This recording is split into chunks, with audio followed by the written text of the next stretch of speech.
Hello, I'm Shirley. Happy Chinese New Year! I just finished writing my couplets. This is quite a tough job for me.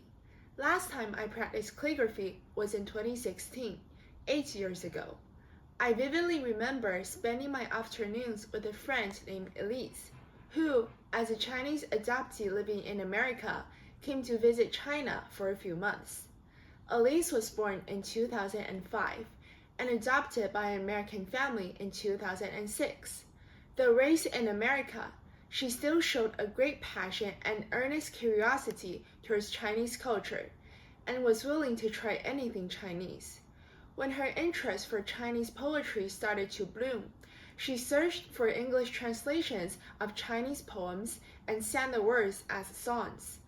And when she found joy in Chinese calligraphy, together we would practice writing the characters tirelessly amidst ink and papers. Elise's story showed me that no matter how far we are from our roots, we still have this indecipherable craving for our original heritage. Since Elise was also enthusiastic about details of her birthplace, I made a special gift for her on her 18th birthday, combining facts about the landscapes and cultures of her hometown, and even invited a local girl of similar age to recite a Chinese poem in her dialect. Hi Elise, this is Shirley. I'm so excited to hear that you're going to college this summer. Time really flies, and I still savor at the moments that we spent together in China. I remember that you have always been eager to find out more about China and especially your birthplace, Heliao Town. So I thought, as a native, I can possibly find more information that can interest you. So please open this gift. I'm sure you know that Heliao Town is in Zhanjiang City, and if you fly from Seattle to Zhanjiang, it is 10,684 kilometers. Heliao Town is situated in the north of Lianjiang City, which is under the jurisdiction of Zhanjiang City. Heliao Town is Lianjiang City's poorest and most rural area. In the past, living conditions in Heliao Town were relatively poor. The water conservancy facilities were weak, land per capita was small, the population under poverty were large, and development in education was backwards. But now, the society there is really harmonious, and people mostly enjoy a happy and stable life in Heliao Town. Nowadays, Heliao Town is becoming a place for tourism due to its rich natural resources. It is famous for the Guangdong Forest, which is the largest and best protected original secondary forest in Guangdong Province, and it is also known as the natural oxygen bar. The Zhanjiang forest contains lots of natural ecological resources, such as birdwood mucuna, red mushrooms, and tree rice. Here is a video about the birdwood mucuna. It's given this name because it looks like birds perching in the trees. These are the red mushrooms. They are rich with nutrients and quite delicious, though I haven't tried them myself. And these are the tree rice. They can be fried and cooked. Well, honestly, I think Chinese people can make anything into food.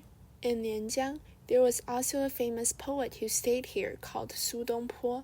During his stay, he invented a delicious way to roast pork, so that was the famous Dongpo pork. If you come to China another time, be sure to try it out, but don't eat too much, or else you'll get sick of it, just like me. There are also some customs and rituals in Lianjiang, such as the Nianli, translated into the yearly customary practices. This festival is even more famous than the Spring Festival. It lasts from the 10th of January to the 15th of January, and the days will be spent under the sound of firecrackers throughout Lianjiang. The yearly customary practices mainly worship ancestors and pray to God for a better year. Normally, Lianjiang people will perform lion dances, and in some villages, every family will put on a big banquet. The Shijiao play is one of the intangible cultural heritages of Lianjiang. It started in the Ming Dynasty, so it has a 400-year-long history. It is a kind of play that integrates traditional arts such as sacrifice, drama, dance, witchcraft, and sculpture.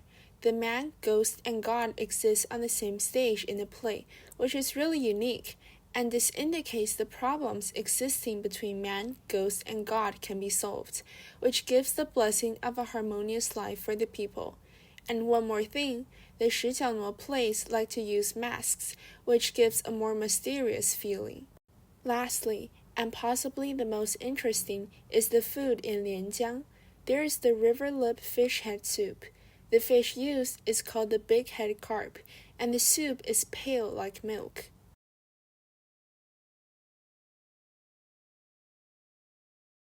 There is also the famous ample white-cut chicken, which I love, and eating chicken is also a culture in Guangdong Province.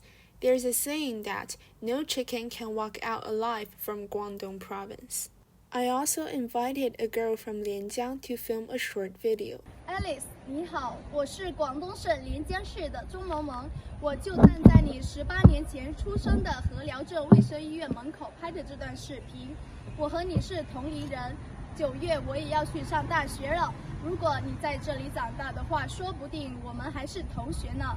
听说你在美国那边也一直坚持的学习汉语，了解中国文化，还很喜欢背诵中国诗词。著名的词人苏东坡曾到过我们连江，我就用家乡话念一段苏东坡的《水调歌头》作为成年礼送给你吧。明月几时有，把酒问青天。不知天上宫阙，今夕是何年？我欲乘风归去，又恐琼楼玉宇。高处无限寒，起舞弄清扬。何事在人间？转朱阁，第一副，朝暮眠。不应有恨，何事长相撇时言？人有悲欢离合，月有阴晴圆缺。世事古难全，但愿人长久，千里共婵娟。这首诗是苏东坡写给他弟弟的。虽然我们从未谋面，但你也是我们连江的姐妹。祝你在未来的学习和工作中都事事如意。欢迎你回家看看。That's all. I hope you enjoyed it, and I can't wait to see you someday. Hi Shirley, we just wanted to send you this video to say how much we really appreciated the video you made for me. I really appreciated learning so much about Zhanjiang and the culture there and all the holiday traditions I have, and it was really cool to learn about the food, and it's really fun to hear that you've actually tried some of the food from there. I just appreciate all the time you took to do all that research and learn all about that and send that to me because it means so much to me to learn about my heritage. Shirley, you're amazing. You're like a professional videographer. I can't believe it. I learned so much, and I was totally amazed that you found somebody in Zhanjiang that went to the hospital to actually read the poem. This is something that is amazing. I don't think I'll ever forget this. So thank you so much for making this beautiful gift for our family, especially for Elise, obviously. Thank you very, very much. Shirley, we all loved it. We've watched it lots of times, and every time we notice something different, and we just love your creativity and all the information that you put together and the way you put all different kinds of information on the same thing. I especially love the information about the nature around Halau and the way that it's an oxygen bar for that region, and some of the plants and the red mushrooms that grow there. So it just was all wonderful and really, really special. So thanks for doing it for us. We're just so grateful. Actually, Elise is one of the many Chinese adoptees living in the USA. According to the Bureau of Consular Affairs, in fiscal years 1999 to 2022, U.S. families adopted 82,658 children from China, most of whom were under the age of 2. Specifically, the numbers of adoptions reached its peak in 2005, the year Elise was born, and slowed down ever since. Because Chinese usually values boys much more than girls, this resulted in thousands of girls being abandoned and available for adoption. Amongst the adoptees, 84.1% were girls and 15.9% were boys. As these adoptees grow up, they become more curious about their birthplaces, original families, and cultures. Yet, under an American environment, they could not fully appreciate their Chinese roots. Therefore, I created this YouTube channel as a bridge to link Chinese adoptees living in America with their heritage. If you are an adoptee interested in your birthplace, please contact this email and tell us about your requests. We will prepare you a gift just like the one for Elise. Thank you for watching, and again, wish you a happy Chinese New Year.